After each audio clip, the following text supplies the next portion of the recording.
What is up, good people? So today's video we are just going to go over unboxing the Weebil S.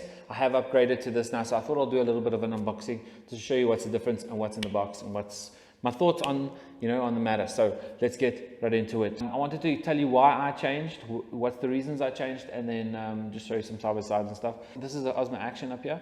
And then obviously my 6400 is filming this. So we're going to just go over opening this thing, check what's inside. I haven't opened it yet. But anyway, I'm just going to do an unboxing, thoughts, same as I did with the 8300, and then see if you guys enjoy it. So this is the Weebil S. The box is smaller than the lab when it comes. I'm going to open this up.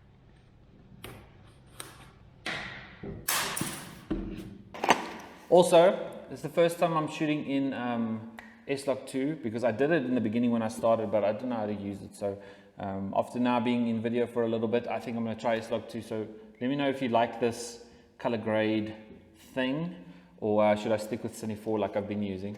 But let's just go into here and see what is in here. We got some papers, and we got it sealed in a little plastic box.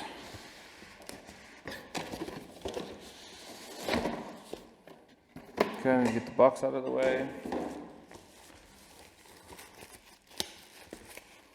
Alright, so this is just a big piece of soft plastic. I'm just going to rip it because,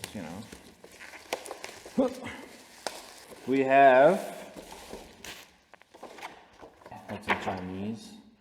It's all the accessories you can buy for it. Interesting. And then this is obviously probably warranty manuals. Yeah, service card and warranty manual.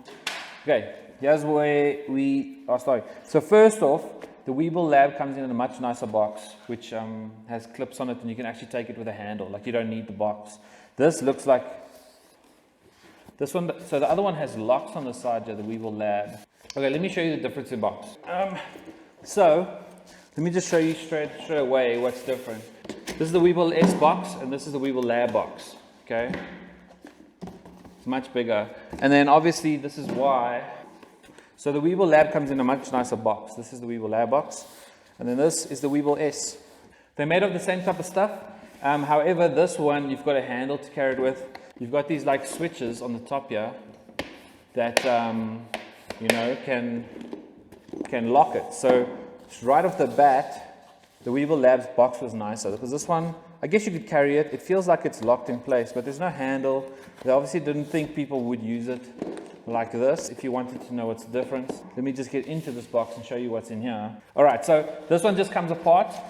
They obviously just slot together, and then there's some stuff, and here's the Weebil Lab. Very nice. Feels very much the same. This button's a bit smaller.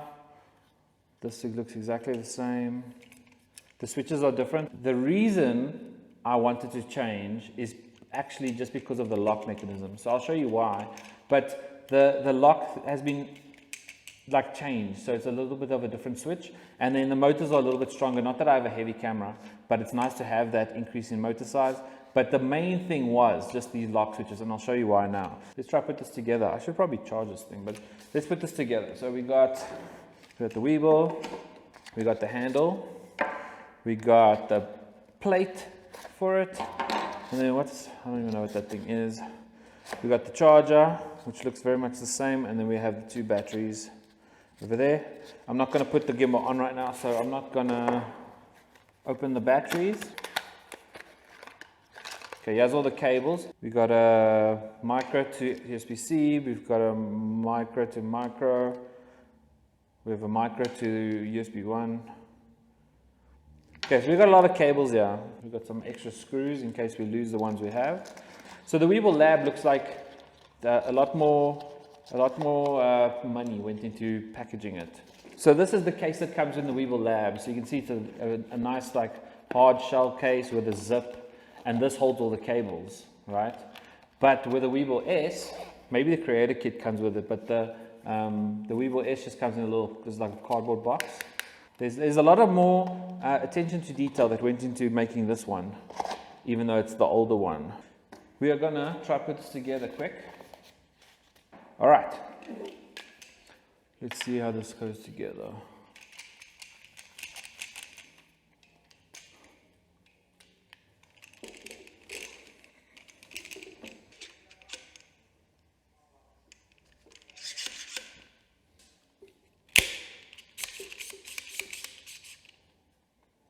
Oh, that was easy.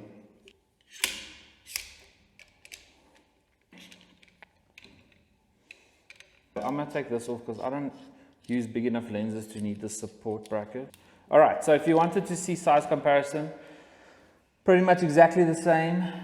If you really wanted to nitpick, the S is higher, and then side by side this way, it's higher. So I think that's because when they built it, they gave you more clearance from this handle.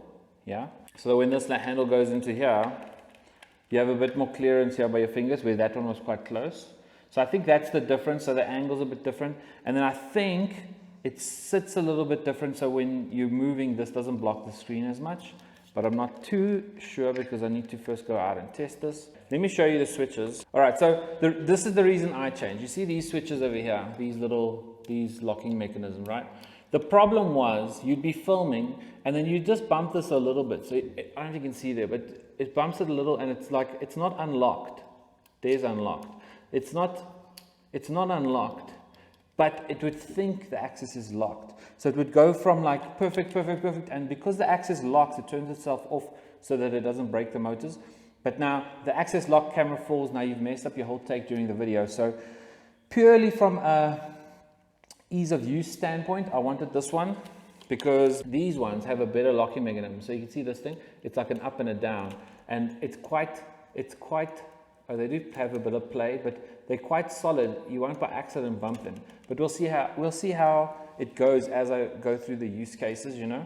I see also, I didn't think about it as a selling point for me, but I see this one has like these little twisty knobs at the bottom here, these twisty knobs, which is we use for balancing.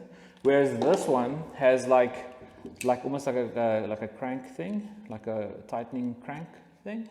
So this would come in handy for just doing it quicker because you don't have to sit and unscrew it. You can just kind of like move it and then put it back, and it's, you know, solid. Feels pretty good.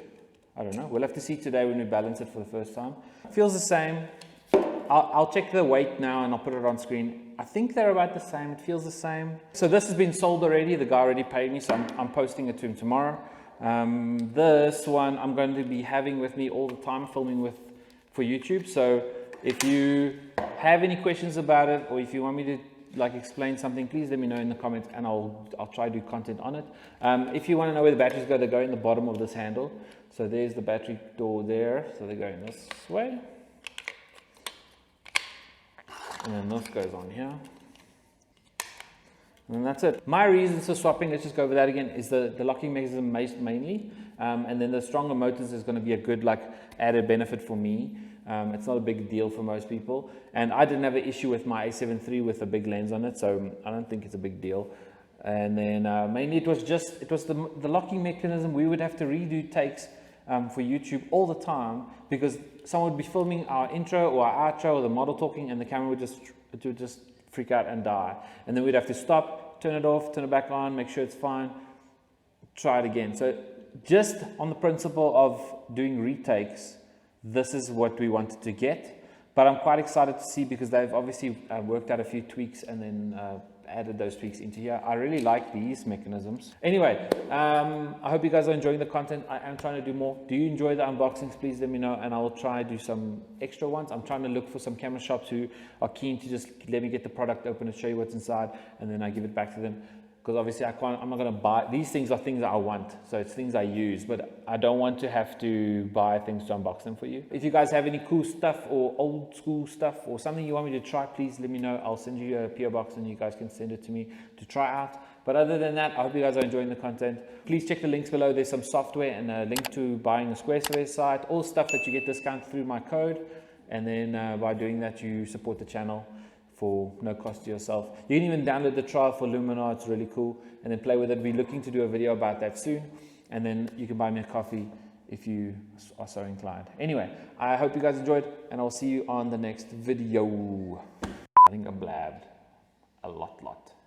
I hope this S-Log is fine because it's so bright. I look like my face is just glowing. Okay, let's pack up and do the next video.